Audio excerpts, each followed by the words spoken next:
সালাউদ্দিন সাহেব কি বলবেন, মানে এই পরিণতিটা কি অবধারিত ছিল?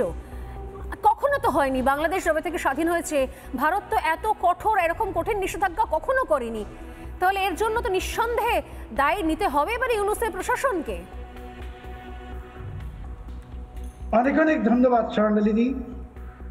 দেখুন, ৭১-এ বাংলাদেশের ওপর যখন পাকিস্তানি হানাদারদের হত্যাযজ্ঞ চলছে, নির্যাতন চলছে, তখন বাঙালির পাশে দাঁড়িয়েছিল ভারত।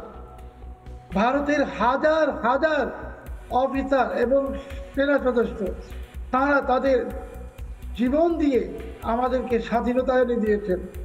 কাজে ভারতের কাছে বাংলাদেশ ঠিক সন্তানের মতো, এবং সেই সন্তানের স্নেহ বাংলাদেশ পেয়েছে ভারতের কাছ থেকে, পেয়েছে বলেই 2009 সাল থেকে 2024 অবধি বাংলাদেশ একটি রুগ্ন অর্থনীতি থেকে মধ্যম আয়ের অর্থনীতি উন্নীত হয়ে যায়।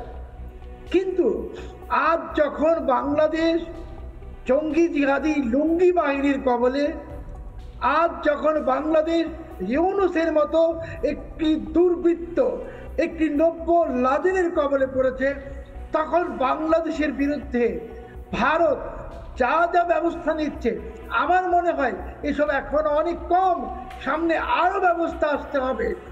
এই ইউনূসকে এমন শিক্ষা দিতে হবে। ইউনূস বলেছে যে উত্তর পূর্বাঞ্চল নাকি তার সমুদ্রের অভিভাবক, নাকি সে, তাকে পূর্ণ শিক্ষা দিতে হবে।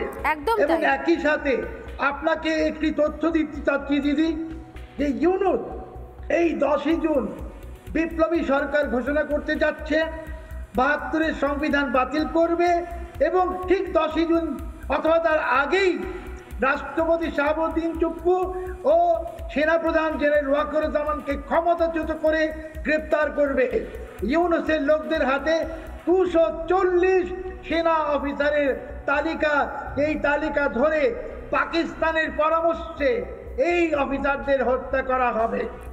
কাজেই ইউনূস এখন গোটা বাঙালি জাতির শত্রু। ইউনূসের সাথে যারা আছে তারা সবাই গণশত্রু। এই গণশত্রুদের বিরুদ্ধে ভারত যে ব্যবস্থা নিয়েছে, আমি ভারতকে সালাম জানাচ্ছি, আরো কঠোর ব্যবস্থা নিয়ে। নানা ধরনের কন্টেন্ট দেখার জন্য লাইক করুন, শেয়ার করুন আমাদের ফেসবুক পেজ, সাবস্ক্রাইব করুন আমাদের ইউটিউব চ্যানেল। পাশাপাশি অন্যান্য ব্রেকিং নিউজের জন্য অবশ্যই চোখ রাখুন রিপাবলিক বাংলায়।